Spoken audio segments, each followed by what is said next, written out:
हरे कृष्णा दोस्तों, मैं अपने चैनल चलते चलते 802 पे आप सभी का एक बार दोबारा से हार्दिक अभिनंदन और आभार व्यक्त करता हूं। कैमरे की आंखों के सामने से मैं हूं आपका दोस्त और होस्ट सुभाष चंद्र झा, और हमेशा की तरह कैमरे के पीछे से मेरे सहयोगी अनिल दुफारे।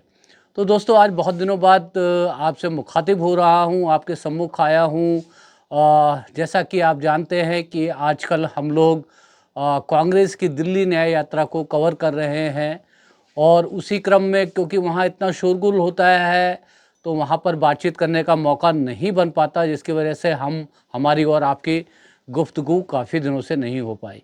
तो दोस्तों, आज की बात कर रहे हैं हम। हालांकि टॉपिक पुराना हो गया है, मगर राजनीति में कभी भी कोई चीज़ नई और पुरानी नहीं होती। हर समय आप उसको एक नए तरीके से देख सकते हैं। तो बात करेंगे आम आदमी पार्टी के जो नेता कैलाश गहलोत हैं, जो कि उनके ट्रांसपोर्ट मिनिस्टर भी रह चुके हैं। और दोस्तों, लगभग 10 साल की जो है विधायकी के मौज काटने के बाद कैलाश गहलोत अंततः पार्टी से, जिन्होंने रिज़ाइन कर दिया, अपने मिनिस्टर पोस्ट से भी रिज़ाइन कर दिया, और पार्टी छोड़ के 24 घंटे के अंदर अंदर जा मिले वो राजनीति की गंगा भारतीय जनता पार्टी में। तो दोस्तों, ऐसा क्या हुआ? पिछले 10 साल से आम आदमी पार्टी के साथ वो बने रहे, दो बार जो है विधायक चुने गए। हालांकि दोनों बार जो वो जीते तो उनकी जीत का मार्जिन कोई बहुत ज़्यादा नहीं था, मगर फिर भी जीत तो जीत ही होती है। उसके बावजूद भी उनको अरविंद केजरीवाल का हनुमान उनको बताया जाता है, और हमेशा अरविंद केजरीवाल ने उनके ऊपर बहुत भरोसा जताया। और उस भरोसे का अंजाम लगभग 10 साल की विधायकी में मौज काटने के बाद क्या मिला अरविंद केजरीवाल को? तो उन्होंने कहा कि पार्टी बदल गई है, पार्टी के तौर तरीके बदल गए हैं, पार्टी का शीर्षस्थ नेता यानी अरविंद केजरीवाल बदल गए हैं। उनके शीश महल की बात की, भ्रष्टाचार की बात की, और बहुत सारी बातें उन्होंने की। दोस्तों, केजरीवाल के शीश महल की बहुत चर्चा होती है, सीएम हाउस की।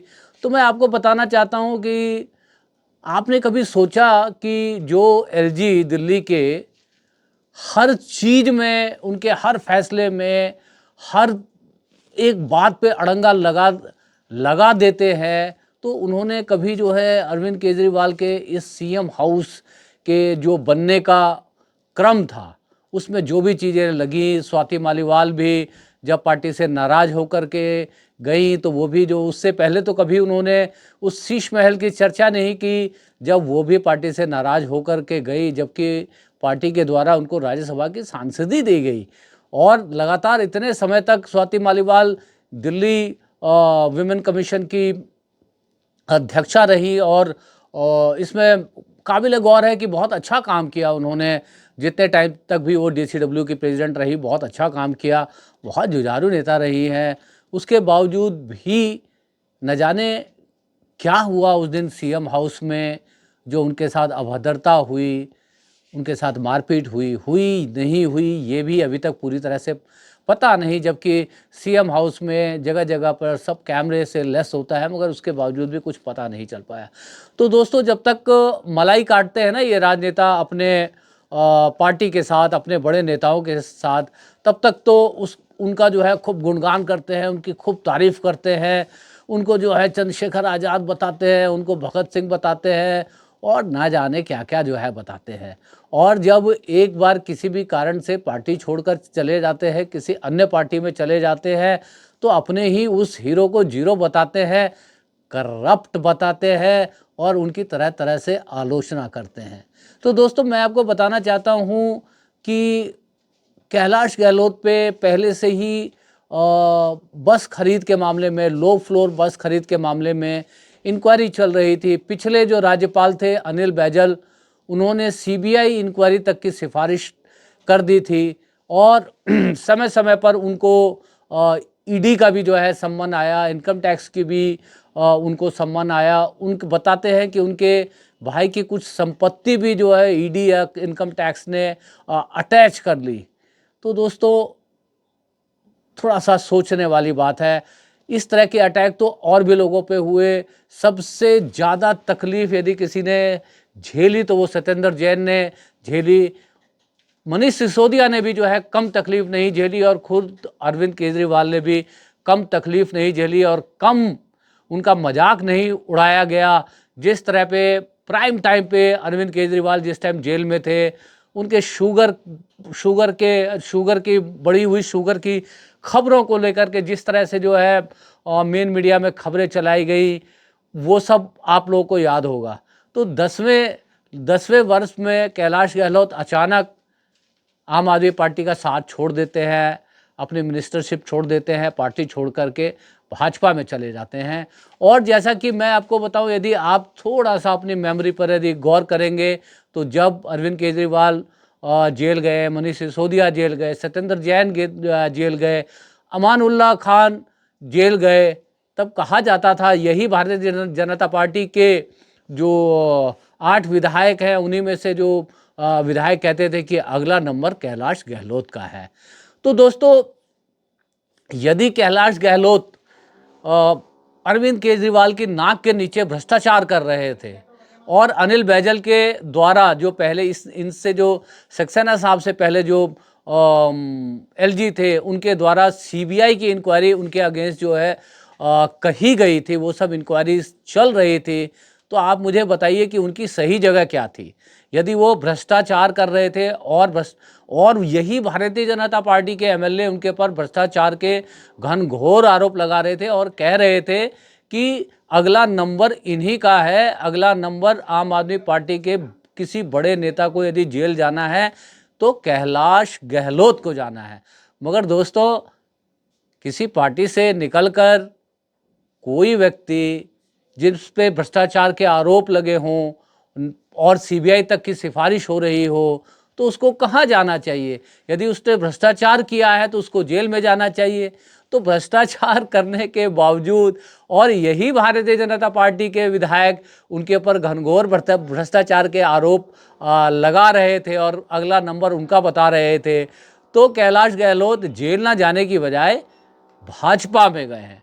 तो दोस्तों, ये पिछले 4, 5, 7 साल का यही फिनोमिना है कि हर वो भ्रष्टाचारी आदमी जेल नहीं जाता जो भाजपा में चला जाता है। ऐसे कईयों उदाहरण हैं। आप हेमंता विश्व शर्मा की बात कर सकते हैं, उनके ऊपर भी ज़बरदस्त भ्रष्टाचार के केस थे। आज की डेट में आप देखिए एकदम फायर ब्रांड और क्या कहते हैं एकदम नफरती बयान देने वाले जो मतलब हिंदू हार्टलैंड के भी वो हीरो हैं, जबकि वो नॉर्थ ईस्ट में असम के मुख्यमंत्री हैं। उसके बाद आप याद करिए अजीत दादा पवार जिनकी पार्टी को प्रधानमंत्री बोलते थे नेचुरली करप्ट पार्टी, एनसीपी का फुल फॉर्म उन्होंने बनाया था नेचुरली करप्ट पार्टी, और उनके ऊपर बताया जाता है भाषण है उनका, आप यूट्यूब पे सर्च करेंगे तो अभी कुछ महीनों पहले जो है, जब ये लोकसभा के इलेक्शन से पहले उनके ऊपर, जब तक वो भाजपा में नहीं मिले थे, जब तक गंगा में उन्होंने डुबकी नहीं लगाई थी, जब तक कि वो भाजपा की वॉशिंग मशीन में वॉश नहीं हुए थे, तब तक उनके ऊपर 70,000 करोड़ का भ्रष्टाचार का आरोप था। और कुछ आरोपों में तो उनको मुक्त भी कर दिया गया है और डेप्यूटी मुख्यमंत्री है, आपके महाराष्ट्र के कौन नहीं जानता, और अपने चचा जानी को धोखा देने के बाद पार्टी तोड़ करके आज की डेट में आप जानते हैं कि महाराष्ट्र में 6 पार्टी चुनाव लड़ रही है। एक जो शिंदे ग्रुप की शिवसेना है, एक एनसीपी 2 फाड़ की अजीत दादा पवार की शिवसेना है, और ये इन दोनों पार्टियों को जो इनका जैसे एनसीपी को उनकी जो मूल पार्टी थी, शरद पवार की जो मूल पार्टी थी, उनका जो चुनाव चिन्ह था घड़ी, उनको घड़ी भी मिल गया। उसी तरह से शिवसेना शिंदे को जो शिवसेना का असली शिवसेना होने का सर्टिफिकेट भी मिल गया और साथ में चुनाव चिन्ह भी मिल गया।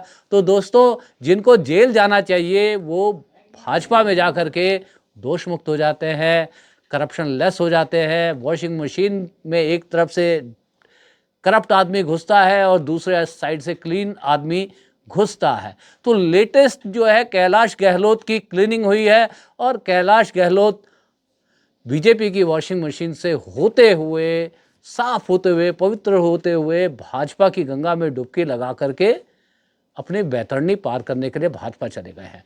और इसके पीछे एक और कारण बताया जाता है कि दोस्तों जिस तरह से अभी जो ये अंदर की खबरें बताती हैं, आम आदमी पार्टी के जितने भी विधायक हैं, सब विधायकों के रिपोर्ट कार्ड बनाए गए हैं, उनके परफॉर्मेंस को एनालिसिस किया गया है, सर्वे करवाए गए हैं उनके एरिया में, और जिन जिन एरियाज़ में जिन जिन एमएलए से उनकी कॉन्स्टिट्यूंसी में उनके मतदाता खुश नहीं हैं, उनकी टिकट कटने वाली है। और ऐसी ही एक लिस्ट में कैलाश गहलोत का भी नाम आता है।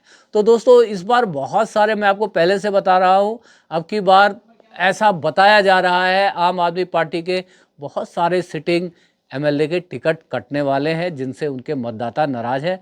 उन्हीं में से कैलाश गहलोत का भी एक नंबर है। और साथ में जो आप जानते ही हैं, जांच एजेंसियों का जो दबाव होता है, उस दबाव में न जाने कितने ही लोग टूट के बिखर गए और भाजपा में जाकर के उन्होंने चैन की सांस ली, राहत की सांस ली। कई लोगों ने तो खुलेआम कहा कि अब उन्हें चैन की नींद आती है। महाराष्ट्र के मैं नाम नहीं जानता, मतलब एक दो नेताओं ने जब भाजपा उन्होंने ज्वाइन की शिवसेना उद्धव गुट से, या जो है एनसीपी शरद पवार साहब के गुट से, तो उन्होंने कहा कि अब वो बड़े सुकून में हैं।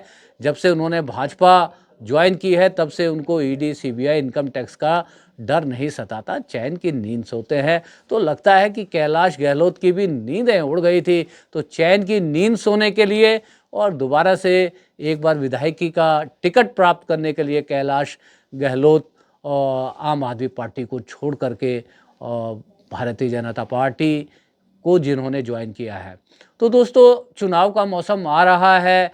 कांग्रेस में दिल्ली में कांग्रेस की दिल्ली न्याय यात्रा चल रही है, जो कि बिल्कुल एक मैनेज्ड इवेंट की तरह लग रही है। मुझे नहीं लग रहा उस यात्रा को देख करके कि वो, हो सकता है कि वो उनके कार्डर्स को एनर्जाइज कर दे, उनमें उत्साहवर्धन करे, मगर पब्लिक का कनेक्शन नहीं बन पा रहा। और मुझे ऐसा लगता है कि जिसने भी ये दिल्ली न्याय यात्रा को डिज़ाइन किया है उसके डिज़ाइन में कोई डिफेक्ट है। दूसरा, उसी तरह से समय समय पर अरविंद केजरीवाल भी जनता के बीच में जा रहे हैं, और अगले साल जो है शुरुआती उसमें जनवरी फरवरी में किसी टाइम में दिल्ली विधानसभा का इलेक्शन होना है।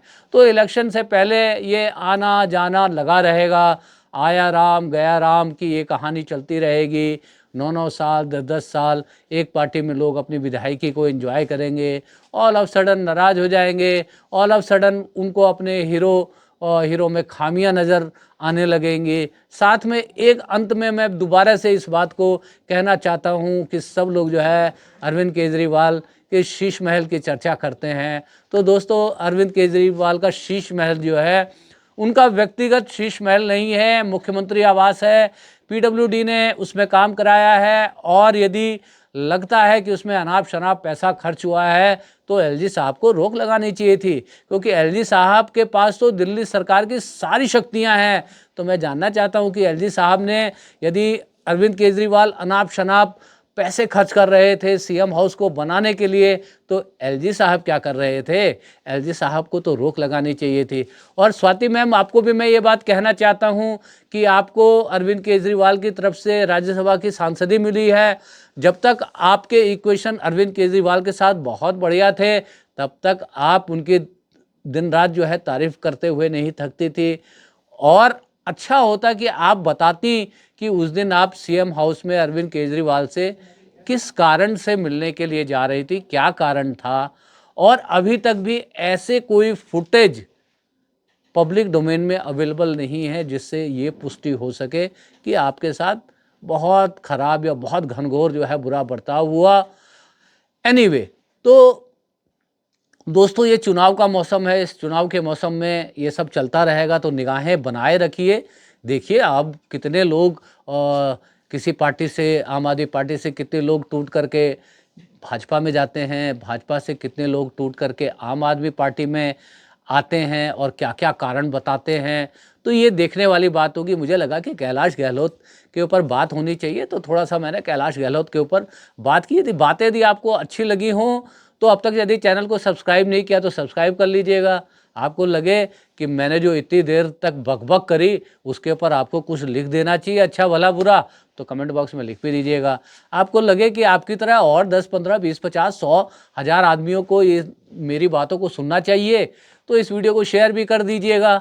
और अगले जो है वीडियो तक के लिए आपसे जो है विदा ले रहा हूँ और आप सबको आज के दिन की शुभकामनाएं देता हुआ एक बार दोबारा से आग्रह करता हूँ कि आप हमारे चैनल को सब्सक्राइब करिए, लाइक करिए, कमेंट करिए और ज़्यादा से ज़्यादा लोगों तक इसको जो है पहुँचाइए। और साथ में वीडियो समाप्त करने से पहले एक बार दोबारा मैं स्पेशली अपना जो है शुभकामनाएं देना चाहता हूं मेरे लेह लद्दाख के सब्सक्राइबर्स को और कारगिल के सब्सक्राइबर को। जैसा कि अब बहुत ज़्यादा दिन नहीं है, 3 दिसंबर को टॉक शुरू होने वाली है मिनिस्ट्री ऑफ होम अफेयर्स के साथ लेह लद्दाख की समस्याओं के बारे में। हम आशा करते हैं कि वो बातचीत बहुत सकारात्मक माहौल में होगी, बहुत पॉजिटिव एटमॉस्फेयर में होगी और कुछ ना कुछ समस्या का समाधान निकल करके आएगा।